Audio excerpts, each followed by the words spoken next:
Hello, everyone, and welcome to the Monday Show with me, Scary, your grateful host. This is the every Monday show that I do on Patreon.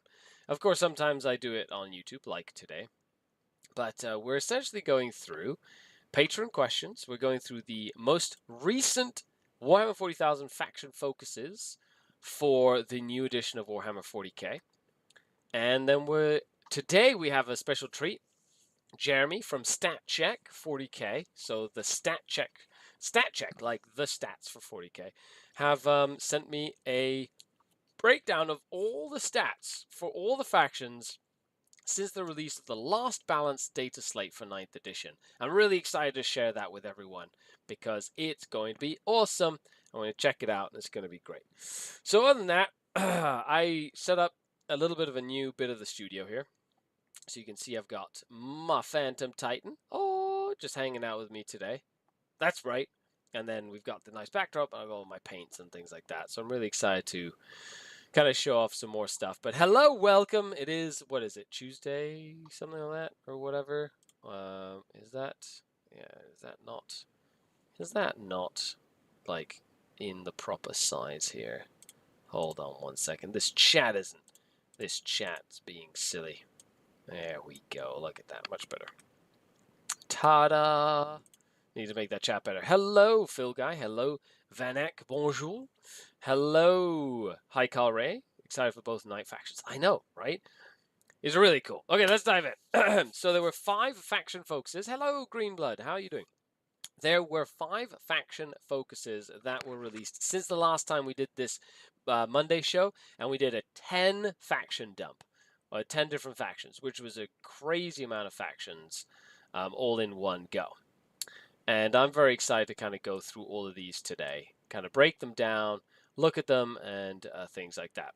Let's start with the first one, which was one of the most exciting ones. So the last one we saw was Adeptus Mechanicus. That's in the other Meta Monday show, the Monday show, which you can go check out. And this is Eldari. Building a Wraith Knight while you listen. Nice. Well, very fitting that we're going to be looking at the Children of Azurian. But all in all, I think one of the biggest questions folks have been having is how are psychic powers going to work in the new edition, right? So that's been like, they've kind of showcased that they're going to be like abilities / weapons, things like that are going to have psychic associated to them. And it's cool to see that they showcased, I believe, the Farseer, which is an iconic Eldar sort of like warlord leader guy, right? It's like a witch psyker, basically. He's pretty neat. And let's go into the basic army rule. So army rule, you roll 12d6 and you set them aside, and you can substitute any of those dice for any one of these sort of rolls at any point in the game. It's pretty straightforward. They're called fate dice. Now, you can get like a mulligan and take a dice away and get 11 dice and then roll 11 if you don't like the result of the first 12. But you basically have 12 dice that you can sub in to change the math to something, which is massively powerful. It's a very similar mechanic to what Sisters of Battle have with their miracle dice. However, you don't have to, like, Sisters of Battle get 1 at the start of every turn or something like that. I don't know what their faction focus said, but you essentially get what?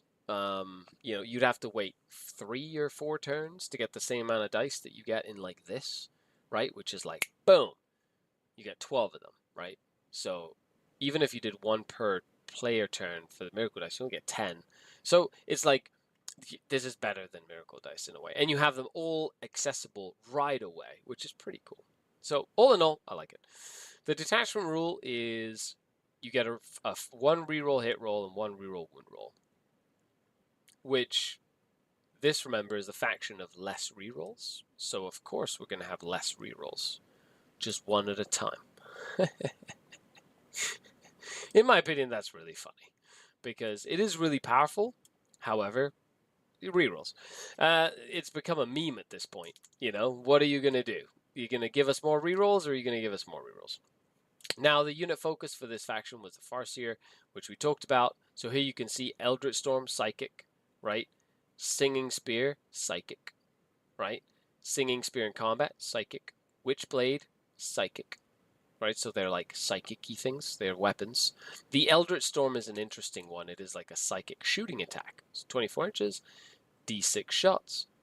Hits on 3s, strength 6 minus 2d3 damage, so decent amount of damage. It's like a little storm, right? It is blast, so good at hitting units that are larger. And then you have a couple of special rules. Here is a psychic rule. So once per turn, when you use a fate dice for this model or a unit within 12 inches of this model, you can use this ability once per turn, and you can change the result of that dice to a 6, which means even 1s are useful. That's really awesome. That's really powerful. And then Fortune in your command phase on a 2+, pick an Eldar unit within 12, and they get -1 to be wounded. Neat. Which is kind of cool. Just kind of protects a unit, and then the other one makes fate better around the Farseer, which I think is very iconic. Then we have Guardian Defenders, which is like one of your basic troop choices, it seems, with, okay, decent toughness, an okay save. They hit on 3s with pretty much everything, even a Bright Lance, right? That's pretty cool. Hits on 3s. That's neat. Even the missile launcher with the 2 different weapon options. Like, the Star Shot is strength 10 minus 2d6 damage. That's a lot stronger than it used to be, that's for sure. It's like an actual rocket launcher. Doesn't do as much damage as the Bright Lance, but it has a blast version, which is pretty neat as well. At the end of your command phase, for each objective marker you control that has 1 or more units with this ability within range of it, you get another fate dice. Well, that's cool. So a way to replenish your fate dice pool, fantastic. And then the heavy weapon platforms die if there's no more models around it. Okay, cool. Pretty straightforward like stuff. Now, I really, really like that they showed off the big gun for this faction was the Prism Cannon. Focused power, strength 18, 6 damage, 2 shots, so maximum of 12 damage done between them. Remember, you can use fate dice to automatically hit, automatically wound, right? You don't need to use it for damage here. Hey, Blightling, what's going on? And then, of course, a weapon ability is called Link Fire, which you can measure range and visibility from another fire prism, which is awesome. So you can expose like one fire prism and then shoot all of the fire prisms through it, which is kind of what it did before, but it's now just like a rule. And then good old stratagem. This is a classic Eldar strat. Shoot, and then, or at the here it just says end of shooting phase, pick a unit and then move. So they don't even have to shoot anymore. It's just an additional move in the shooting phase at the end of the shooting phase, which is fantastic. So you can expose that fire prism, shoot a bunch of stuff, and then make it hide. It is 2 CP, so it's expensive though. But that's pretty cool. There you have it. Let me know what is your favorite thing about the Eldari. I'm curious to anybody who's watching. Like, dislike, I think it's okay. Of course, we don't really have much in terms of context, right? Okay. Who took my dice? Says I'm liking the new stratagems. They are looking good. Well, that sounds cool. Who took my dice? I love it. I think it's great. Fate dice seem pretty sweet. Yeah, Harbon, they do. They are pretty cool to me. Nice. I like them. I think they're doing a good job with that, chat. I really do. I think that's very, like, you know what? They're not going to get everything right, Games Workshop isn't, but so far I've had a lot of fun. I much prefer the new system of Fate dice on paper for sure. I agree. Honestly, says Phil, given the amount of complaints I've seen people in their preferred faction not getting the rules they wanted, I think these are solid transitioning from 9th. I would agree with that too. I like Korean says, do you think Corsairs will keep the Drukhari keyword? I have no idea. I really don't. I'm curious to see what happens with Corsairs. All the fate dice up front is a bit weird, but I guess onus on the players to pace themselves. Yeah, because you know what you have. Plus, the Guardian mechanic is really cool. You take objectives as Guardians, which makes sense. It's an incentive to take Guardians. I like it. And then you get extra fate dice, which is neat. Fate dice is simple, straightforward, come in handy. It'll also have the rolls cost you a dice. Yeah. And it's very much like Thousand Suns. Like, if you, not Thousand Suns, Tzeentch forces in Age of Sigmar, they have a pool of dice. They roll 9 dice, and they can, and that's a very powerful mechanic. So the fact they get 12 dice, and you can use it for, like, everything, is really, really strong. Okay, let's dive into the stinky boys. The Death Guard. Dun, dun, dun. I like Death Guard. I think they're one of the most uniquely iconic factions in Warhammer 40,000. Please let me know if you disagree. But the fact that they're all putrefaction embodied, and they're all bloated and pussy and stuff, gross, absolutely disgusting. Neil asks, Scary, what are your hopes for the Dark Kin? Oh, don't even get me started. I just hope we can play a mixed bag of everything, cult, coven, cabal, and not get penalized for it. I'm worried that my coven won't get decent army rules. Well, we'll see. You know, everything has to be in context. You can't just make assumptions based on the minutia of 2 or 3 things on a piece of paper, like Games Workshop put up this way. You know. Okay, let's go into the army right rule. Nurgle's Gift, -1 toughness if you're within range of the aura. 3, 6, or 9. Contagion range, -1 toughness. Good, still powerful, still okay.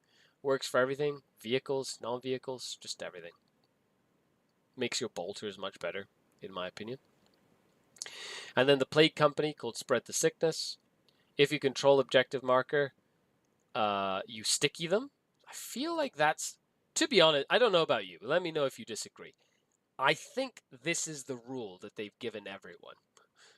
Sticky objectives. It's somewhere, it seems. I think in all of the faction focuses we saw last time, sticky objectives was like one of the ones. And here's another one. Control it, it's sticky, but it also gives contagion. So that's cool. That's neat. It's simple. It's simple. You just sticky objectives because your objectives are contagious, and now they make everybody less tough if they're around them. Sure. I love the expanding rot rule. Right, it's very, yeah, it's kind of how it worked before. The fact that contagion range applies to captured objectives and it's sticky is gross. It is pretty cool. It means that you can hold an objective, it's sticky, then you move on. I love that they're adding that into the game more. It's like an Age of Sigmar, which I play a lot. You know, you can sticky an objective and then move on to it, and you don't have to come back to it. And then you don't, unless your opponent takes it away. So you can use all your models, and you don't have to take this whole unit and put it away in the corner and be like, oh, hello, Space Marines. Instead of going to murder the enemy, which is what you're good at, I need you to sit on this objective. Don't you dare go anywhere, or we won't get this objective. You know, so I like that, actually. It's good. Blight Lord Terminators. I think the one thing that stood out to me with this was toughness 6. They are tough. You're going to need, plasma guns just to take them down. Oh my goodness. Oh, it's gross. It's just annoying, okay? It's just annoying. They get reroll 1s to wound the closest enemy target in range. Sure. That's more rerolls, whatever. The Blight Launcher, strength 6, -1/2 damage, sure, a couple of attacks. Combi Weapon, which are they all equipped with it? I don't know. I'm assuming most of them would have a combi weapon. Neat. Plague Combi Bolter, ooh, fancy. Pretty standard stuff. A Plague Spewer, which is a flamer. And then the Reaper Autocannon, 4 shots. It's just a crappy autocannon. Sure. And then their blades, flails, and bubonic. So decent amount of attacks. Hit okay. Sure. It's nothing crazy. They have a 4-up invul, so they're tough. And they have, 3 wounds each, T6. Sure. Good. Tough guys. Now, I really liked the Malignant Plaguecaster. He's been a staple. Please, Nurgle players, let me know if I'm wrong. But I feel like he's been a staple in a lot of Nurgle lists of late. Harborn asks, do you think that the extra pip of toughness is the equivalent offset for their current disgustingly resilient? No, it's not the same. -1 damage is definitely better than an extra pip of toughness. But we don't know what all the characters do. We don't know what the stratagems do. We don't know. We have no other information, right? The -1 toughness was, I mean, the not -1 toughness, the -1 damage was very iconic, right, for a long time. So has it made its way into the rules somehow? Who knows? We'll see. You know, it's like right now I'm liking what I'm seeing because it keeps it simple, right? Remember, they wanted simplified, not simple. It's just like it's just straightforward. You know, it's cool. So here we go. We've got a couple of psychic stuff. We got the Plague Wind, which is a psychic, and then we've got his staff, which is also psychic. Neat. So you've got a couple of psychic stuffs. You got Gift and Contagion. It's a psychic in the shooting phase. Pick an enemy unit. On a 2+, that enemy unit gets -1 to wound in combat. Sure. So they've got like, you know, makes the opponent crappy at combat. And Pestilent Fallout in your shooting phase. If you scored a wound against infantry, they're -2 move, -2 advance and charge if you did it with the Plague Wind, which is a 12-inch. So if you get real close to the enemy, you slow them down if you do damage with the Plague Wind. But it is like -2, -1. So, and, you know, that's pretty neat. It's got decent AP, at least for this edition. Neil says, all Death Guard weapons have lethal hits for auto wounding on 6s, really strong. Well, that sounds really fun. You know, that's definitely like, it's like, we all know how powerful Born Soldiers is, right, for Guard, so that's pretty cool. Then we've got the Plague Burst Mortar, so indirect lethal blast. It's not heavy, which, you know, we've definitely seen a lot of weapons get the heavy, even though they're out of line of sight shooting, which doesn't make any sense to me, but it's decent amount of shots. So 4 to 9 shots, nice. Strength 8 -1, 2 damage, good. And if you shot in and hit infantry, they must take a battle shock test. So that's the old pinning rule basically coming back. If you get hit, you take a battle shock test. I like that. I think that's really cool. Sanguious Flux. So that's basically blood diarrhea. Okay, that's literally what this is giving you. Oh no, bleeding sores. Sorry, it's like bleeding sores. Sure. One Death Guard from your army that's not been selected to fight. They have sustained hits. If you're within range of an effective objective, sustained hits too. Sure. So it makes your unit better in combat. And that's about it. Neat. All in all, what do you think about the Death Guard? I think it retains a lot of its flavor, even though I wouldn't want to taste it. And it's simple, yet I'm really curious, because Death Guard are one of those factions that have a lot of characters.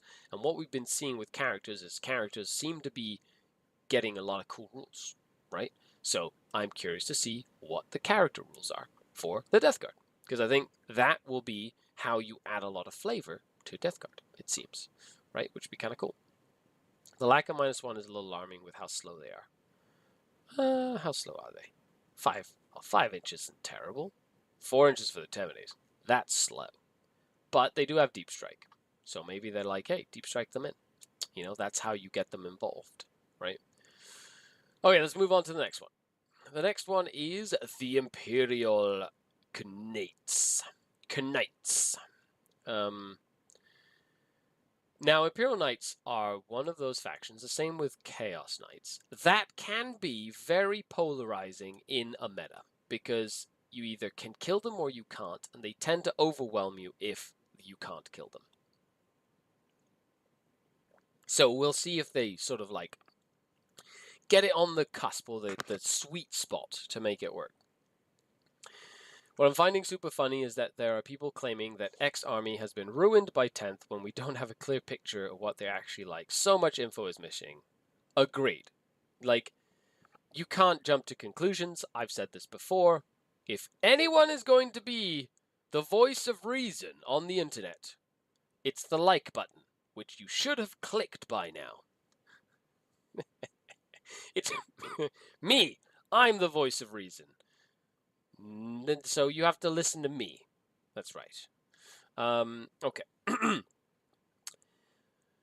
Faction rules. The chivalric code.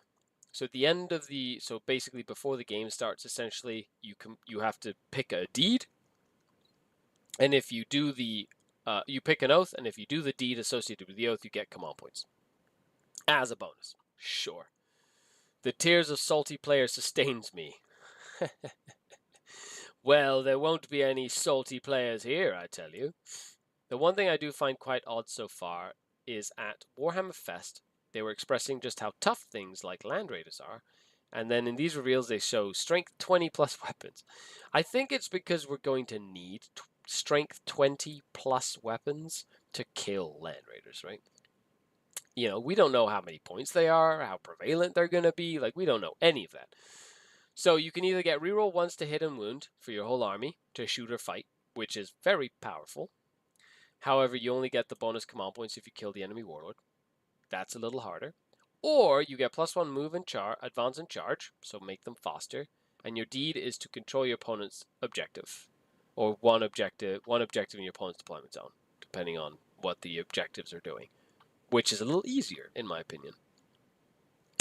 I think if any knight player does not take reroll hits and wounds of 1, I don't know what they are thinking. I feel like that is just like almost an auto take. And then they have their lance detachment. Feel no pain 6+, and if you are honored, which means if you do your deed, like killing the warlord or whatever, you get a 5-up feel no pain.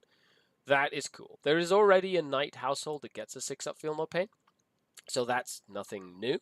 However, the ability to like kill the warlord and just make it a 5-up feel no pain, like that's powerful on units like this warglaive that have, 12 wounds. So that's pretty good.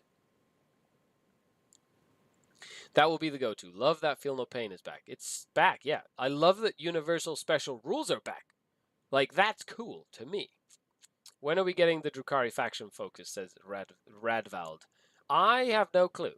I think the next one is Custodes tomorrow. So that was the one that was grayed out. So Custodes is tomorrow. Hopefully Dark Eldar out soon, because I need to make a video on just how awesome Dark Eldar are, and that's just how that goes, right? But this is pretty cool. Something I noticed is, like, the thermal spear is 2 shots. It's 24 inches, AP 4, strength 12, d6 damage. Cool. Melta 4. Like, that's pretty good. And then they have the Imperator's Glory. When they charge, they get sustained hits 1. Neat. So they just want to get stuck in, and that's a Warglaive. Or an Armiger Warglaive. Sure. Makes them killy. You're like, okay, charge with them. They got some guns. They can also sweep and or strike, so they got 4 or 8 attacks, 3 damage or 1 damage. Decent AP, hit okay, like they're decent, you know what I mean? Sure, whatever. And the biggest thing I noticed here is their objective control is 8. 8 objective control, which is really good. They have average leadership though at 7, right? That's 2 dice, like their average gonna pass. So as soon as you get past that 6 wound cap with them, they're gonna have to start taking battle shock tests, so they might be objective control 0, right? So that's pretty cool. Drukhari, time to start a rumor that Games Workshop got rid of Drukhari and see what happens. No, don't. How dare you? That would hurt my soul. Universal rules text is going to make so much easier to teach newer players. Yes, it is.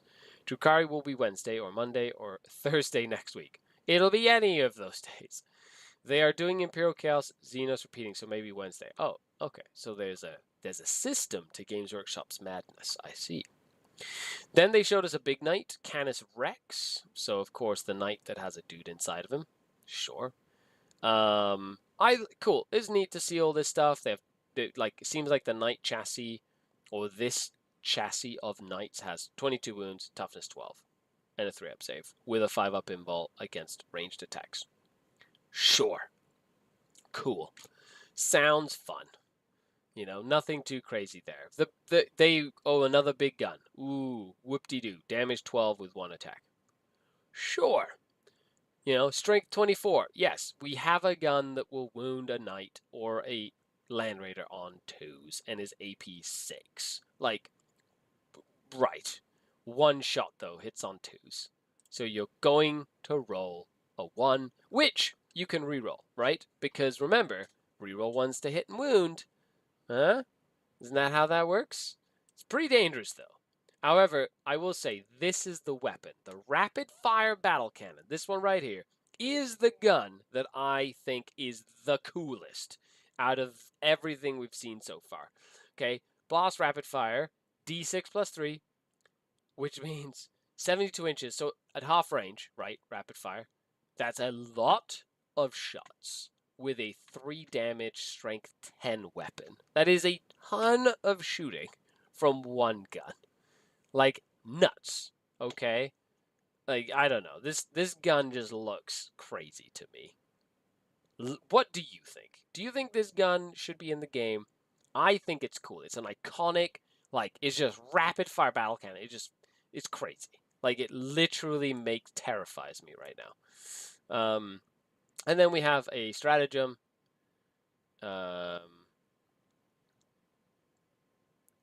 see, this is basically, it seems like it's a improve the model's toughness, the objective control by 1. So a knight that has taken wounds gets better. So it's cool. 2 CP to make your knight better. The objective control plus 1 I think will be very, very useful. That'll be game winning. And then we have trophy claim. Why did they show 2 strats? Interesting that they would show 2 strats. In your shooting phase of fight, one model has not been selected to fight. You get plus 1 to wound, and if you kill him, you get plus 1 CP. But if you don't kill him, you cannot use a stratagem again. So they want a trophy claim. Gain a CP and get plus 1 to wound against the target. Neat. That sounds pretty cool. So what do you think about knights, everyone? I think they're okay. I think, we'll have to see the different guns and stuff. As an Eldar player, of course, I'm terrified always of the autocannon little war dogs, whatever they're called. So I'm going to be looking at that with like a fine tooth comb to be like, can my Raiders and Venoms survive more armatures? Or they're just going to die? I'm also curious as to what they do with all the Forge World Knights, like all the little knights and stuff, so we'll see. The Darkkin, says J2C. Yes, that is true. I hope we don't see 600-point Questoris-sized knights. Who knows? Love that gun. I know, that gun is crazy. I hope this Wraith Knight is near as good as these. Lol, yes. The rapid-fire battle cannon looks brutal. I know, it's crazy. Okay, but not to be outdone, we have the Tau. The Tau Empire. I don't know why I said it's the Tau, but whatever. For the greater good, everyone. Literally, my brother used to play Tau, so I hate the Tau. He still plays Tau. For the greater good, if your Tau... Okay, I remember this. So, basically, you have to pick a unit to be the spotter and a unit to be the guided unit. So you pick a unit and you get ignore cover and plus one ballistic skill against the target that you spotted. So it's like the buddy system. So Tau are like, oh, buddy buds, and they're like, hey, buddy bud, let's go kill that thing, buddy bud. And they're like, okay, buddy bud, and they're like that, and then they all kill it and they shoot it to death. Interesting. I kind of like that you need the 2 things, one spots, one shoots. It's like very teamworky, which is kind of makes sense for Tau. However, it's going to be a pain in the butt to be like, okay, this is going to spot for here, and this is going to be this guided, and that's going to spot over here, and you're going to need so many markers and counters, and if you have lots of units, it'll get confusing. I don't like confusing things. Oh, my shoulders all messed up because I went kayaking yesterday. My shoulder hurts. I still hate them, yeah. Cheesy as hell, stupid Tau. There aren't any Tau lovers here. And if you're a Tau lover, get out of my store. Pathfinders feel like there'll be an auto take for setting up targets, spotting 2 units. Yeah, I agree. And we'll kind of go to that actually right now. Well, the detachment rule, Kauyon, exploding attacks, it seems, right? Is that what that is? So, yeah, cool, neat. And that's pretty much what Kauyon does now. You just don't get full back and shoot, right? Kauyon kind of does this anyway. And then you have the Pathfinder team. Penalizing split fire is a great add-in, I think. Yeah, just focus on your fire. Don't split your stuff. They shall be first upon the racks. Yeah. Hey, Alex. What's going on, prankster? Nice to see you. Welcome. Rocking that member badge. Of course, one of the ways that you can support the channel is by becoming a YouTube member. you get like access to some early videos, some cool little emotes and things and badges, and and all that cool stuff. So, hi Scary in chat, says Sludge. Hi Sludge, what's going on? Okay, so we have the Pathfinder team. They move fast. They're okay. They shoot on like something that I don't understand though is everything here basically hits on 5s. Terrible. I guess you need to be spotting and guiding, but like look at this.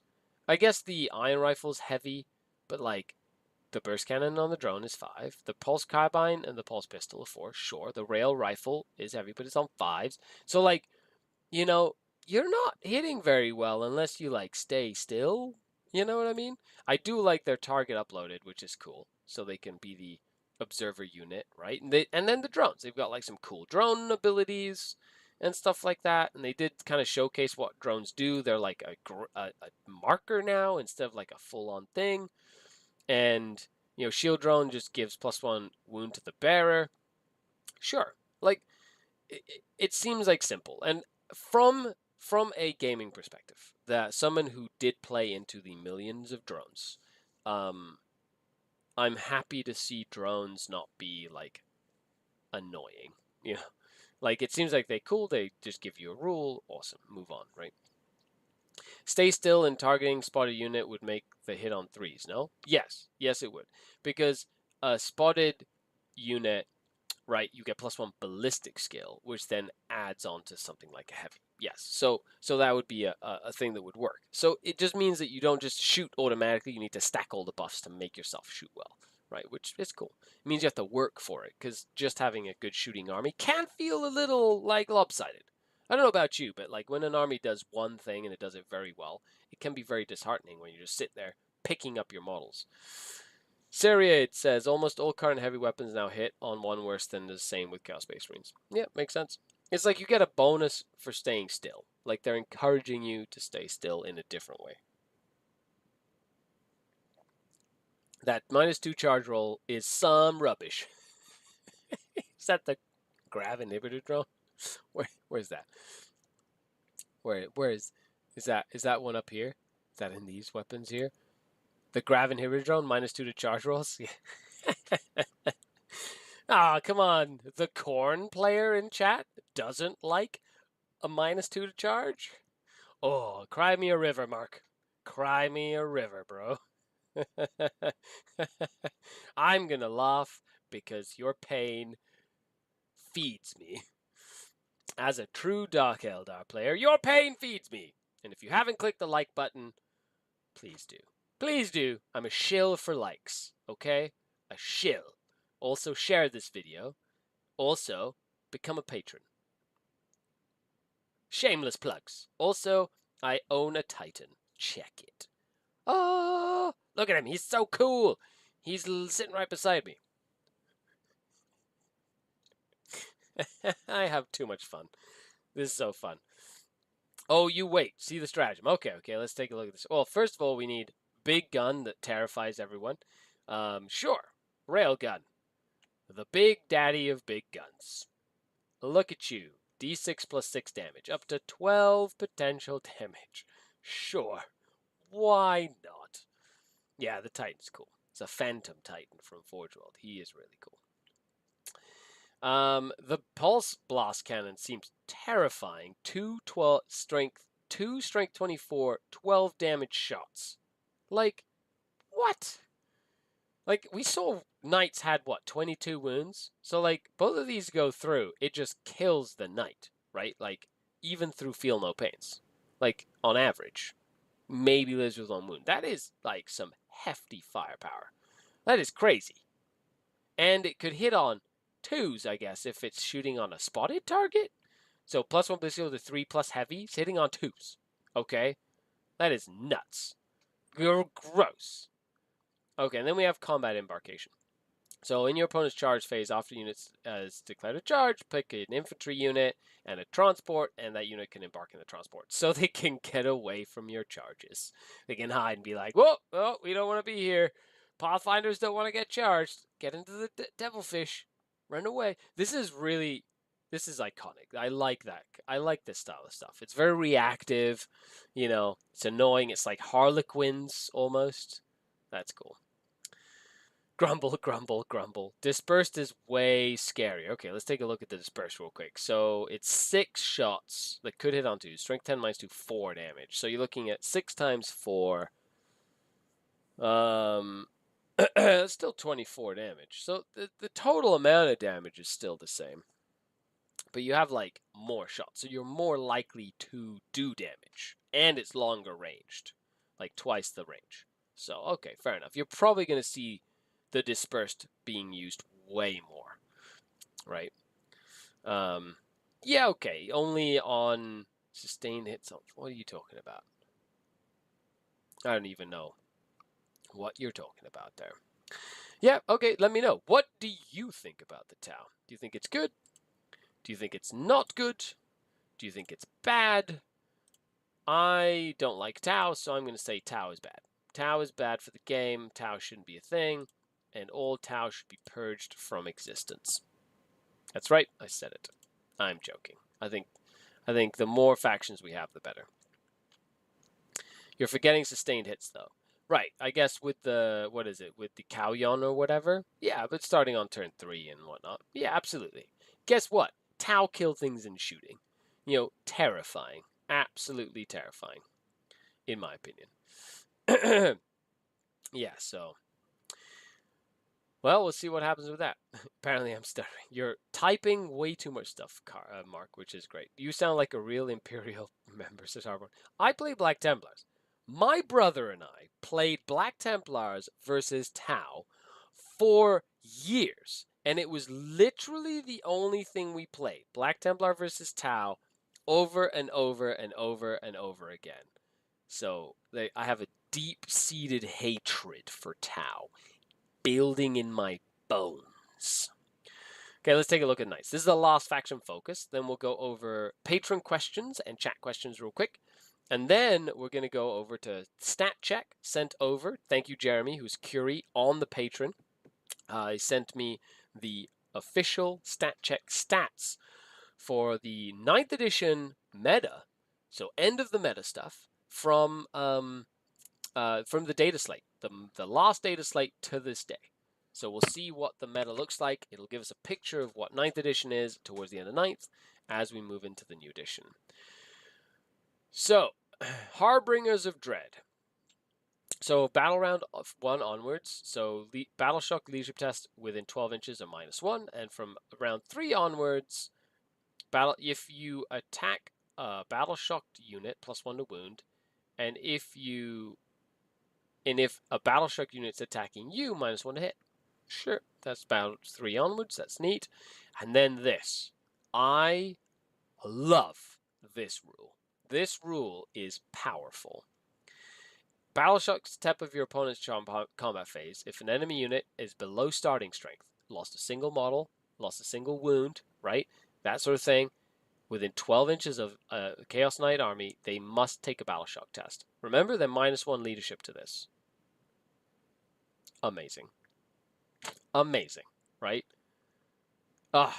It's so good, right? And then you can literally just move some like little knights up, get every model in your opponent's army is going to have to test if they are wounded or have taken casualties. So you just take like casualties from like every single model, and then every turn, pretty much every time your opponent has to do anything, they're gonna have to take a battle shock test for the whole army. And then that can be game winning. This is powerful. Okay, we'll see how many points knights are, but this is a powerful mechanic. I'm telling you right now, I would not want to have to roll battle shock every single time just because I lost a model, because that would be annoying. It would be so annoying to like win the game or to play the game in general. Anyway, so that's just, I know people have been poo-pooing on that, but it just seems so much more powerful than you think. So here we have a Knight Despoiler, so very similar in terms of stats. However, they have lots of different weapon options, as a Chaos Knight should. Like, look at this. They have a chain claws, so they can go, where is this? They can have 1 Despoiler battle cannon, and they can have a second despoiler. So they have 2 despoiler battle cannons. The despoiler battle cannon is literally a rapid fire battle cannon, and you can have a Chaos Knight with 2 of them. Ugh, that is terrifying. Okay. Oh my gosh, there's so many 3 damage shots. Ah, gross. I wonder how many points they're going to be. But that is just filthy, okay? Like, I'm looking at that, I'm going, gosh, I do not want to face that. Or you can go with a crazy Gatling cannon, which is 18 shots. What? Oh my gosh. Gatling cannon, you can have 2 of them. Get out of here. 36 shots. Strength 6 minus 2, which, by the way, Strength 6, as we've seen, is like a good anti-infantry killing weapon, but it'll suck against tanks, right? So it's very focused. But as an elf player, I'm like, that's just terrifying to me. Terrifying. Terrifying. Good thing guardsmen are better at dying entirely when you look at them sideways. True. Potentially yonking the OC off the entire enemy army is huge. Yes, it is. Massive, right? Like, oh, is that an objective you wanted to score today? Not anymore. Okay? I'm taking that ability for you to score away. Thank you very much. Why? Because you stood here, and I killed you with a stubber last turn. Anyway, whatever. I think that's cool. Then we've got the Abominant, which is, of course, big guy. Seems like 22 wounds and toughness 12 is like what we're seeing for that sort of stuff. He does have a psychic vortex terror. You can pick a enemy unit within 12 in the shooting phase to take a battle shock test. You can actually, like, halfway through the turn, make somebody take battle shock, which is crazy. At the end of your movement phase, roll a d6 for each enemy unit within 9. On a 3+, they take d3 mortals. He just has a constant mortal wound aura going off at all times. Annoying. That's really annoying. That Bale Mace might have lost an AP, but it's a flat buff overall. Let's take a look at this Bale Mace. Extra attacks. Neat. 3 attacks. 3s. Strength 8 minus 1, 2 damage. Sure. Yeah, it's 3 extra attacks. Neat. Looks cool. Then we have the Laser Destructor. So 3 shots, hits on 2, strength 18 minus 4, d6 plus 3, so 4 to 9 damage. Neat. Strength 18 is pretty good. You know, it'll wound most tanks on 3s. It'll wound a knight on 3s, right? So it's okay. It's nothing crazy. Good range, decent shots. Of course, it's, don't know what else it'll do. The Big Claw, 8 damage with 4 attacks, or 3 damage with 8 attacks. Decent AP, good strength, right? Good at crushing stuff. I'm wondering what And They Shall Know No Fear will do now with all this Battle Shock stuff. Who knows, right? Who knows what sort of mechanic that might fit in for that. Then we have the Dreadhounds. So start of the shooting phase or start of the fight phase. Pick a War Dog unit. Until 2 or more War Dog units. Sorry, until the end of the phase, they can only target that enemy unit. You have to pick 1 enemy unit and 2 War Dog units. You get sustained hits. In addition, if they're battle shocked, and a modified hit over 5 is screwed. Let's say so. Basically, this is pick on an enemy unit with 2 War Dog units. Sure, for a CP, that sounds like fun. That sounds like fun. PJB says, hype! Hype, PJB, what's going on? Thanks for coming to hang out in the live stream. And that, folks, is up to date. Pow. Faction focuses. So let's quickly go into the clinic questions for the day. And these are, of course, questions that have been asked by the patrons. So the patrons get a chance to ask questions like this every Monday for the Monday show. Boom, that's the Monday show here on SkaredCast, and I answer them.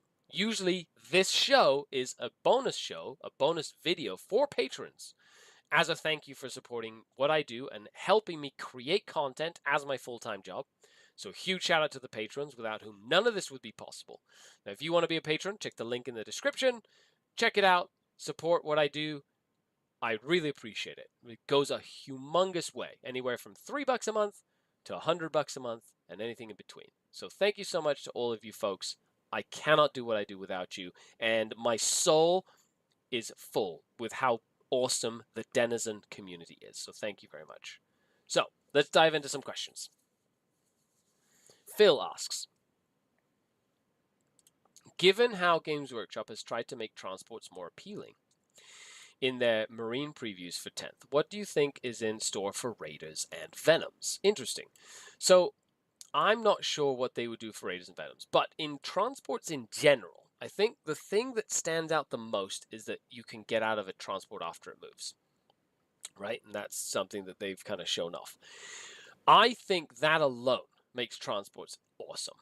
So being able to like move, say, a Venom, disembark the unit, and then potentially do an objective or score points or something like that is massively important. Now, the hype with Space Marines is that they're going to be like, I don't care what kind of armor or Primaris or non-Primaris, you can just go into transports.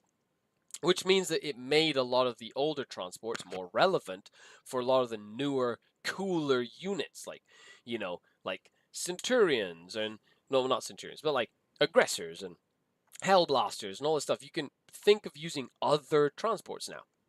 I think that's great because it allows you as a player to look at your collection and be more creative, to think of different strategies and things like that. Now, I think the Raider, number one, is going to be very useful because it tends to come with a Dark Lance, and if it's anything like the Bright Lance, which they showed off on the Guardian trait thing, it means that our basic, it's one of the reasons Raiders are so good, is they come with an anti-tank weapon, right? And if there's going to be a lot of tanks, the fact that our transport comes with an anti-tank weapon is just going to make it good, right? As for Venoms, they tend to be really small and easy to hide, so it's easier to keep stuff inside alive.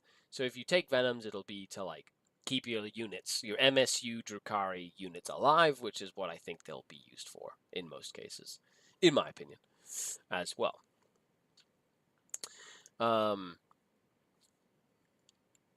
Because you can equip it with 2 ranged weapons, says Neil. Okay, you're talking about knights. Cool. Andrew says, our transports are probably going to be garbage because they were so good before. Who knows? We don't know. Like, that's the beautiful thing about all these previews. We have no idea. And when the Dark Eldar preview comes out, whenever it does, I'm really excited to break it down with all of you and go through the hype because I'm super hyped for those changes. But thank you for your question, Phil. I hope that sort of answers your question. Chucky asks, can you go over the basic rules for 10th, like the order of phases and what happens, and some of the keywords attached to units and weapon profiles? Sadly, a lot of that stuff hasn't been released yet, so I can't go through that. As for the phase changes, I think the biggest change is they took away the psychic phase, and they've kind of gone through that. So the phases are pretty much the same, You got your command phase, you got your movement phase, shooting phase, charge phase, shooting phase. And then they took away the morale phase, and then it's kind of built into Battle Shock, which is something that they've been doing. So it's about the same. I don't think it really changes too much, to be honest. However, Psychic is just not there anymore. It's just abilities and things. Sure, makes sense. Hopefully Beasts are previewed, says Andrew. Oh, I would love to see Beasts previewed. I've been using them a lot lately, so it'd be cool to see what they do. Transports definitely went up in usability across the board, says Devon. With that, but I wonder, with anti-tank getting so buffed strength-wise, it may counter that. Yeah, then again, it's an active, like a lot of times when you took a Rhino, it wasn't because the Rhino was good, it was because it took an additional activation to get to the stuff inside. So your enemy had to kill the Rhino first in order to get to the folks inside. Michael T says, hey SkaredCast. Hi Michael T, how are you doing? Any thoughts on starting a new faction for 10th? I'm probably going to do some work with some Tyranids, I think. Just to have a small force of them, I think. Because it looks really cool. They're in the starter set. And I want to play some boarding action. I painted a Broodlord from the old Space Hulk box. And I've got all the Gene Stealers I need to do for them, which I think would be really fun to go over. So I think it'd be cool to collect some Tyranids so I can play some like small games. Maybe the Combat Patrol when that comes out. And then just be able to play some games, something different. If anything, I feel like it would be cool to start a little Tyranid army. Yeah, like if you're gonna start a new faction, like get a start collecting box. At worst you paint some cool models, and you don't ever play them. At best, they're a foundation for a new faction, and you can play against other people that have start collecting boxes, which is what they've said they're going to do, right? Collecting box on collecting box. So, so the yellow and green Scary dice, a new color's coming out. What colors do I have in stock right now? I've got yellow and green. I've got red. I've got like the blue, the teal and purple, and I've got the green and green and purple with gold pips. So I'll put up a picture on but I do have stock right now of dice. So if anybody wants dice, you have to send me an email at SkaredCast@gmail.com. And it's $20. You get 12 dice. I'll ship them anywhere in the world. Of course, you pay for shipping, but it varies. Usually, it's like $15 to Europe and like $12 to anywhere in the States. Anyway, okay, let's dive in to the cool bonus for today. Now, the cool bonus that we have today is from StatCheck. So thank you very much, Jeremy, from the StatCheck crew for sending me a whole bunch of stats that we can go through, which I'm really, really excited about. And these are the final, essentially, stats of the new edition. Not the new edition, the final stats of 9th, based on the data slate. So this is essentially the numbers in the data slate. And when we do Monday show, a lot of the times we get this information and we break it down. And over the course of the seasons, we can see where factions are and we dive in as a community on the Denizen Patreon page and we break it down. So thank you very much, Jeremy, from StatCheck. So make sure you set statcheck.com to check out all the cool stuff they do for the community as well. Okay, so here we can see. Now, these are basically in number of players. So I like making sure that they can kind of get categorized. So from like the most amount of players to the least amount of players. You can see right now, Space Marines, Astra Militarum, Chaos Demons, and Azuriani, like the top 4 most represented factions with Custodes and World Eaters, and Votan. Like, you could see at the top, like, there's a lot of players, especially playing Space Marines. Like, there are a lot of players that play Space Marines in this game. So if you're not prepared to beat Space Marines somehow, you're in trouble. Now, at the bottom of the pack, Harlequins took a nosedive. Look at that. All the way down. Only 25 players playing. Like, they are less than 1% of the meta right now.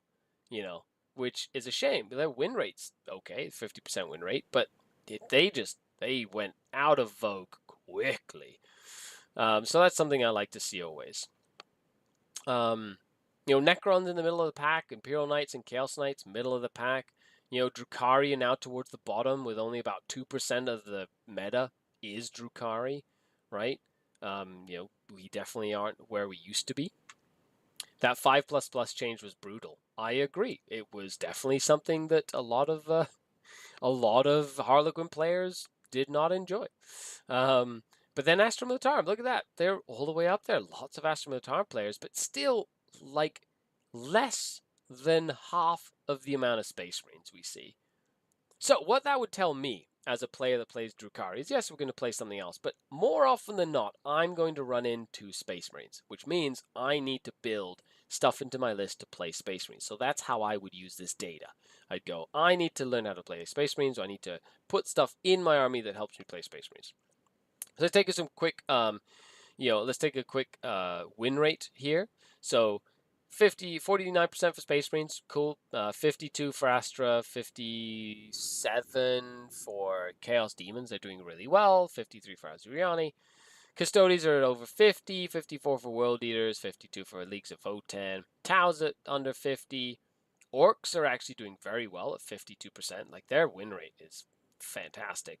62% win rate for Gene Steel Cult. I think if we were really doing competitive 40k and 9th would continue going, you would be a fool not to play Gene Steel Cult. Like, they are very good. I know, I've been playing them in 9th, like, behind closed doors. And Dustin Henshaw has been teaching me how to play them. And, whoo, they are spicy. Spicy. And then my lovely Dark Elder, Drukhari, the 47% win rate. Sad, but still that threshold of you can probably win most games if you put your head down to it. But let me know, what is your take? This is a picture of the end of 9th edition. So from all of this that you see, is there anything that stands out to you?